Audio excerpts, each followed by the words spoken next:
A strange man just told me, "The next bus is not real, do not board." What time is it? I don't know. I did know. It was 11:55 p.m. I lose motivation to talk properly when I'm tired, although this was definitely an overreaction. At most, it would have taken an extra second to tell him the time, but I wasn't really thinking. I just wanted to get home, ignoring all social interactions. I didn't even look up to see this man's face. He left without saying anything, limping as he walked, leaving me alone at the bus stop, waiting for the final departure of the night. A single minute past midnight was the usual time on the schedule, although it's almost always late, despite only ever having a few passengers at most. My late shift at work had me used to these empty hours of the night. This specific part of town lacked nightlife entertainment, leaving little reason to be out after dark. The shops were long closed, waiting for the bustling environment of the next morning.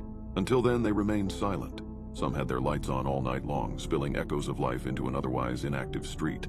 If the rapture occurred with me at this bus stop, it would take a long while for that news to reach me as I simply continue waiting for an ever later, never arriving bus. These are the kind of thoughts I have as I wait in the dark for the bus.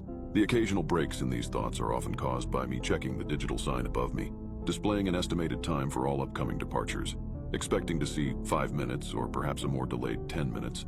I hadn't planned on having to read a whole sentence. So as I finished checking the sign, only then did my mind realize that it had not even seen a number. I had checked the sign but did not comprehend the content.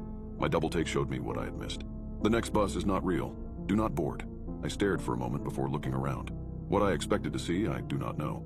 Perhaps some pranksters giggling at their work, or more sinisterly, a shadowy figure looming over to guide this paranormal event. Nothing. I saw nothing. The same street I had become familiar with had nothing new. It remained empty, with me as its only sign of life. So I waited. It was 11:59 p.m. by this point, so only 2 more minutes remained.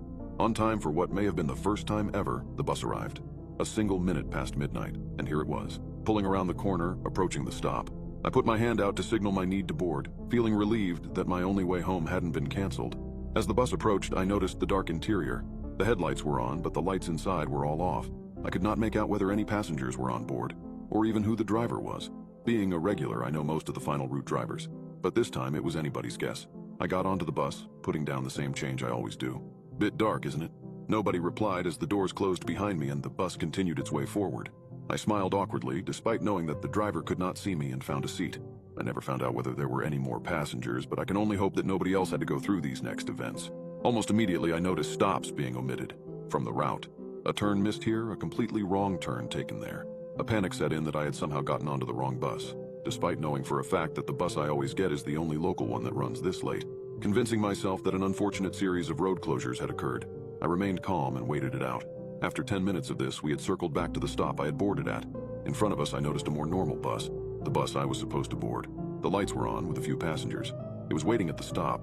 I spoke slightly louder than the rumble of the engine. "Excuse me, can I get off? I'm on the wrong bus." No answer as we slowly passed the correct bus. I could see the passengers inside all staring ahead. My gaze followed theirs, meeting at an ambulance, parked just slightly in front. A small group of paramedics knelt down in the beam of the bus's headlights, surrounding a body on the floor. I couldn't make out the body's face, as it was just out of sight, although one leg looked twisted. The passengers looked distraught, whilst the bus driver stood talking to the paramedics. I stood up. I need to leave at the next stop. As I spoke, I pressed the bell, and the only sign of any internal lights lit up at the front of the bus, stopping. The sign then immediately turned off. Subsequent bell presses neither made the sound nor lit up the sign. I need to... The bus sped up suddenly, the force pushing me back into my seat. As I tried to stand up again, the wheels screeched as we turned a sharp corner without seeming to slow down at all. Again, the force pushed me back down. The speed continued to rise. The wheels on the bus went faster and faster until the outside world became simply a blur. I had never seen a car go this fast, let alone a road vehicle as large as this. I thought for sure that I was going to die right there. "What are you doing?" I found myself yelling out amid the panic. The driver, for the first and last time, spoke. "I don't know." My mind raced almost as fast as my body was being thrown about. The world beyond the window soon morphed into a void of black, although the effects of our speed were still evident on my body as the velocity pushed me in all directions. It felt as though we had somehow gotten even faster, although this may have been the darkness forbidding my eyes of any reference for our true speed. We came to a sudden stop as I fell forward. The fall was violent, but still not as bad as you'd expect for a speed change of that magnitude.